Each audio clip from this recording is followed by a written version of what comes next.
Kalau untuk kopi apa, kayaknya kopi yang tahan sama cuaca ya, yang pasti. Jadi kopi-kopi yang manja pasti bakal hilang.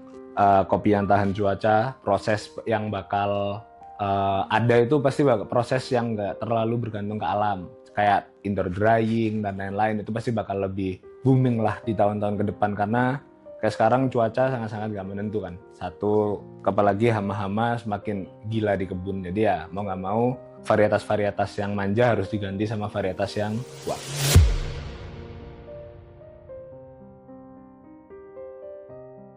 Perkenalkan, aku Rizaldin. Saya pemilik sama roastmaster dari Lyceum Roastery Company. Kalau dari Lyceum sendiri, pendirinya itu saya, Rizaldin, sama Amri. Jadi kita berdua teman SMA, udah lama nggak ketemu, ngobrol, sama-sama suka kopi. Akhirnya kita mutusin buat dirinya bukan coffee shop tapi roastery.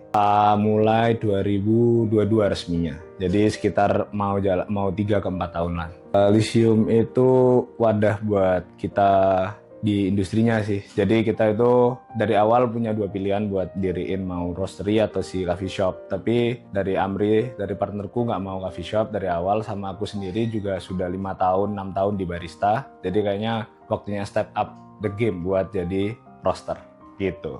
Kalau kita karena kita cukup picky, basicnya ngopi di Malang. Jadi kita pengen nge-provide kopi-kopi yang enak, tapi bukan miring juga, harganya lebih proporsional aja gitu. Jadi kalau dari awal kita pengennya kayak gitu, makanya kita punya tagline Feel Bridge Close itu sendiri.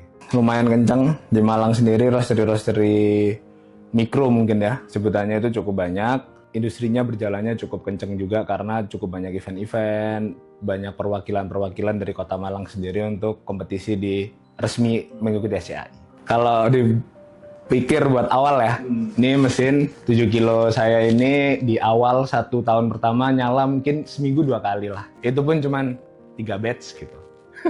Nah tapi kalau sekarang saya yang kecapean, jadi mungkin udah sampai seminggu 5 kali peningkatannya. Kalau dibanding awal udah hampir, kalau dibanding tahun lalu aja kita udah naik sekitar 300-400% produksinya. Kita pakai Nordic 7. Kalau dari aku konsisten.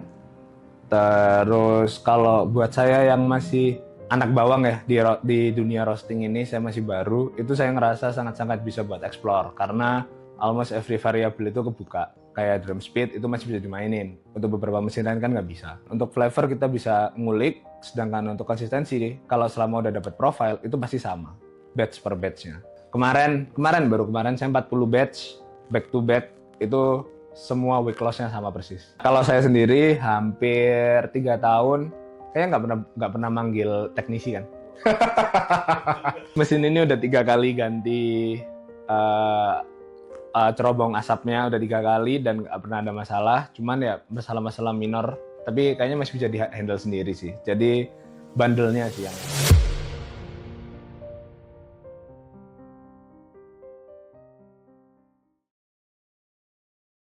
lumayan kenceng di Malang sendiri, roastery mikro mungkin ya, sebutannya itu cukup banyak. Industrinya berjalannya cukup kenceng juga karena cukup banyak event-event, banyak perwakilan-perwakilan dari Kota Malang sendiri untuk kompetisi di resmi mengikuti SCAI.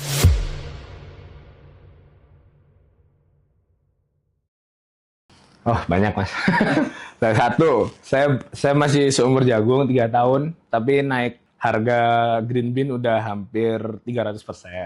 Terus kualitas juga semakin menurun karena emang ya banyak demand, supply-nya nggak ada. Jadi permasalahan di material itu lumayan parah sih. Kalau dari aku mungkin 2 sih, ada destoner sama color sorter yang pasti harus kita ambil di waktu dekat ini karena kita butuh banget. Kalau untuk kopi apa, kayaknya kopi yang tahan sama cuaca ya, yang pasti. Jadi kopi-kopi yang manja pasti bakal hilang. Kopi yang tahan cuaca, proses yang bakal ada itu pasti proses yang nggak terlalu bergantung ke alam. Kayak indoor drying dan lain-lain, itu pasti bakal lebih booming lah di tahun-tahun ke depan. Karena kayak sekarang cuaca sangat-sangat nggak menentu kan. Satu, apalagi hama-hama semakin gila di kebun. Jadi ya mau nggak mau, varietas-varietas yang manja harus diganti sama varietas yang kuat.